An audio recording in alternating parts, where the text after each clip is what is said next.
So this area in the middle is kind of a safe zone. It's kind of quiet. People always think there's something that's going to be happening. But one effect they set up this year was there are people that are... Is there anybody that's really scared in the houses? Anybody? Come on, you can admit it. They're there to scare you. It's okay. Well, there are some people who go through houses like this. They got someone in front of them, whether it's a brother or a sister or a boyfriend or a girlfriend or husband or wife, and they're hiding. Or they're hiding like this. You know, and they're walking through. So if you're coming through this way and you're walking like that, because everybody thinks something's going to happen right here, right? It kind of seems natural. This here is called the demon gobo. And if you take a look, there's an image right through there. And you can see our sawdust and scratches and everything else. Now here, did anybody get to see this effect when they went through? Boom, yep. Boom, boom, boom. Yep. Well, there's 4 of them. As you can tell, there's only 3 windows. What will happen is these strobes, when they go off, if you're looking at them, it will kind of burn the image into your retina. Yeah. So every time you close your eyes for at least close to a minute, all you're going to see is the demon image. Does anyone happen to know what that image is from? Take a look at it.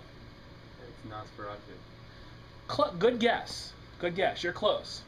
It actually does kind of look like Nosferatu, but it's not. Oh, good grief, Mark.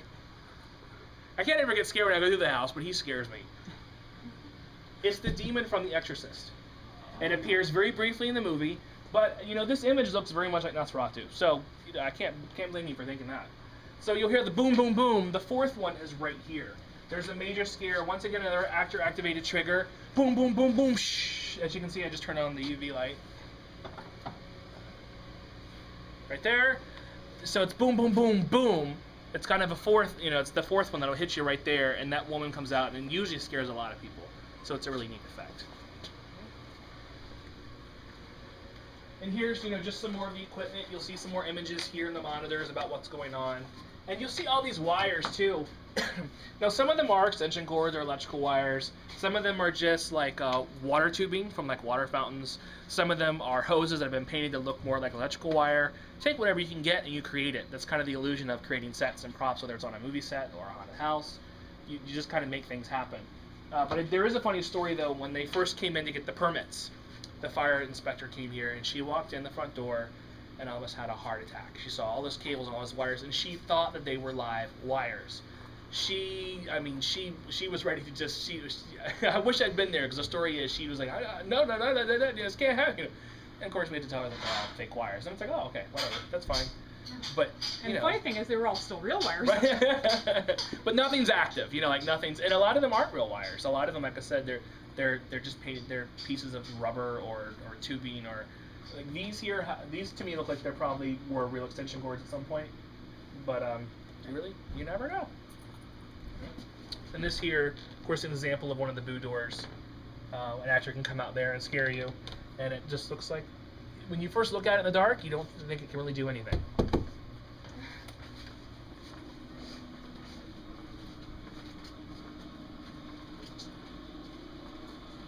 Now, when you're coming into this room here is the Poltergeist room.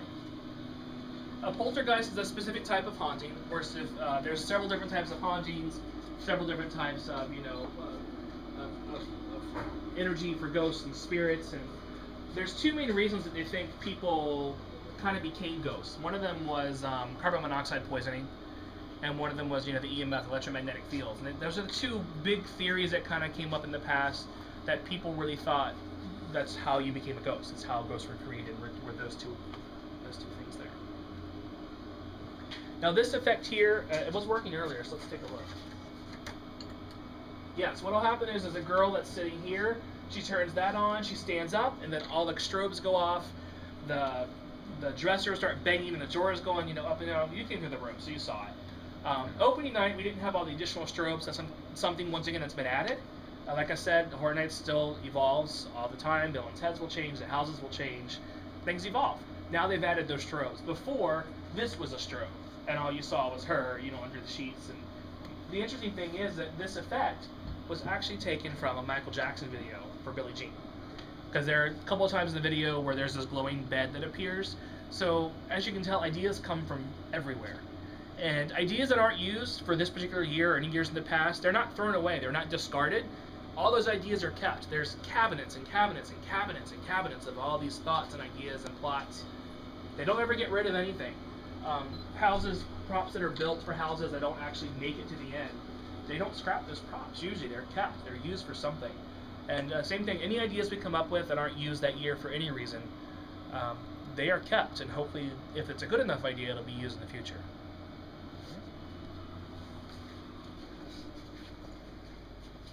Oops, sorry. Now this is another room. This room's called Now You See 'Em. And if you look on the wall behind you, when you come in, you'll see some portraits. There's 4 of them. 3 of them are from the Mary Shaw, the Dead Silence house, which are the ones here where you look at them and they're lenticular and their jaws, drop off, where she ripped out their tongues. And then we have one here from the Dracula house last year, which is this one right here. She looks like a pretty princess or a little Romanian princess, and then she's a vampire. Does anyone remember what was in this room? Did anybody get to see it?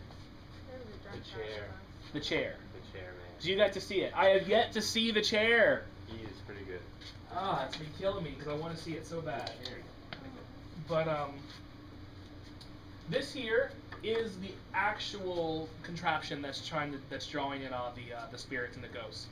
As you can tell, it kind of looks like it's been put together kind of piece by piece. The interesting thing about this, though, is that it is actually made from parts of our old server for a computer system we use in guest services. So everything gets recycled. There's always a use for something. These here are the scanners. This is how we scan your tickets when you go to guest services. That's what we use. Just to give you an idea of how every little thing can be used. They come up with different ways to create it. But you put all these tubes in it and all those lights and these little lenses here, and it all starts to look like something different, especially when the lights are off and the effects are going. But this is what the Spirit Seekers took from Legendary Truth and have added to it to try to create kind of this uber machine, and that's drawing in the spirits. But on these images here on the monitors, you're looking at thermal imaging of this room live, like when you're in it. And then you see, of course, our energy is going to appear warm because we're warm-blooded. We have a lot of temperature. It's going to be like the oranges and the yellows.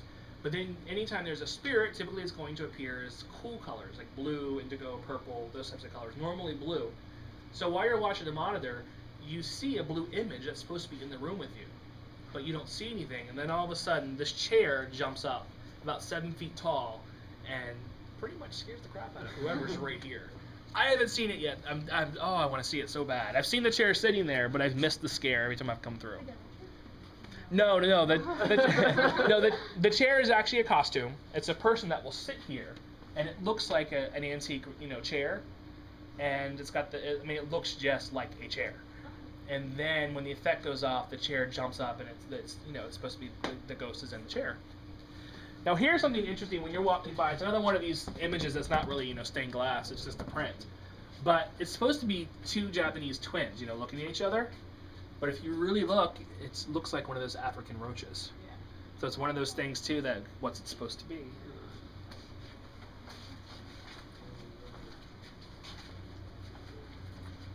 You're all getting all the pictures you want, right? Yeah. Okay.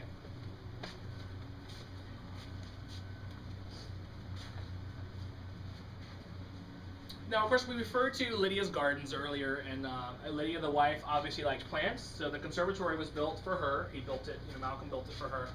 So any haunted house, if you go back to movies or haunted houses, any truly haunted mansion or haunted house has some type of conservatory. So, of course, we have ours here. Now we have our statues, our bronze statues, which are right here, but we do have living statues in the room as well. The difference is this year they've done a lot of research in the past. They've tried to do statues in the past before, and it's always come back. You could always tell that the statues were people. I've seen it done very effectively here in the past before, but this year they put a lot of thought and design and creativity and effort into the living statues. They went out of their way to try to create the fabrics that look exactly the same. The makeup, and they tested and tested and tested, so they finally came up with this bronze look. And when you come through, there's 2 statues. There's one standing right over there, kind of where you are. And kind of enter from right there where Mark is. But this is another great example. If he shuts the door real quick, you would never know that was an entrance, would you? That's a perfect example of how we hide our scares. And in this case, it's really just used as a door for the actors. They can get in and out without anybody seeing them. Then there's another actress who usually stands right here, Sammy. Depends on which cast you see, but she's pretty good. She stands here, and they've done a lot of work to make them look exactly like the real statues. So if you go through again tonight, or if some of you are coming back multiple nights, really look at them. You kind of know what's here now. You've been scared or not scared, but pay attention to them, and you'll see how they, especially her, she looks a lot like the actual statues. Grape Girl, right there behind you. Nothing significant about her, but she's kind of appeared in houses year after year after year after year. You can't have a statue room without Grape Girl somewhere. Pretty much, right? Yeah. And of course, each of the statues also have their actor-activated triggers. So, for instance, Sammy would stand, or I shouldn't use her name. The female statue would stand right about here, and she'd strike her pose. And as soon as she's ready to go, she just taps that. It gives a light and a sound effect, and she comes out after you, which hopefully will get you to move this way, as we talked about with the throughput earlier, getting the folks through the houses quickly. Now this here is just a long hallway. Of course, it has all the bedroom doors now for the bed and breakfast. Some of the doors open, some of them don't. That's kind of how they want to scare you. They want you to kind of be confused. And people typically, when they see a long hallway like this, they know something's going to happen. And so if you come to the house, pay attention. People will kind of freeze up there at the start of the hallway. But as you're walking through, there's two things that can happen. One, you can see through here, which does anyone know what the Pepper's Ghost Effect is? Yeah. Yes. Well, this year, we have two Pepper's Ghost Effects, but they're double Pepper's Ghost Effects. There's typically not, and people see Pepper's Ghost Effects used all the time. Perfect example, Walt Disney World, Magic Kingdom, Haunted Mansion. That's Pepper's Ghost Effect. Here we have it, but we have a double one. So as you're walking in the hallway, you can see, Mark is back there shining his flashlight. That's where the first image appears, and it's the storyteller. And she's walking through, and she's reading a book. But then she sees you, and she's not happy that you're here. She's a little PO'd.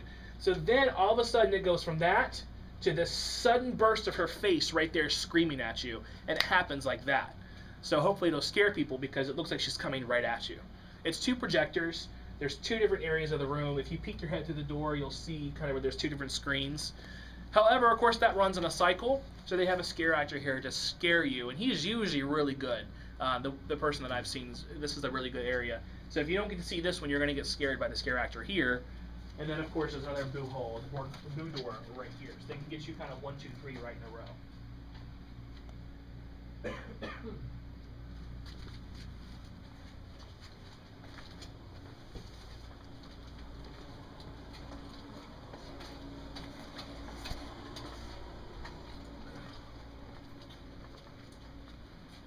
Now this here is called the Laser Scan Finale. This is the last room of the house, and this is supposed to be like the basement level here, guys, that little subterranean level. And of course, as in any basement, there's boxes and crates and junk, and there's lasers floating overhead. There's kind of like the wah, wah, that kind of crescendo music going. You kind of think of ghosts and poltergeists and things like that. There's also non-actor activated triggers all throughout here. Pop strobes and air blasts. So as you're walking through, that'll hopefully hit you. You can hear them triggering now. Of course, the air's not on, so you're not getting blasted with the air. But those are the triggers you hear. Overhead is the laser scan. There's kind of some hazy smoke in here. And but here's a perfect example of how, even though they know what they're doing from the very beginning, things can get overlooked. They built this room. Come on a little bit more. They built this room, and they realized that there were no doors for the actors. There were no exits. There were no entrances. Oops! So, if you take a look, right back there and right back there, you can literally see where they cut out of the wall and just pulled it open. Because that's the plug for the wall right there. And that's how they created, necessity, that's how they created the entrances for the scare actors. But it's interesting because they literally just cut the wall and pulled it back, and that was it. And then the last entrance is right down here. And then people get here, they see the door, and they breathe probably for the first time in about 5 minutes.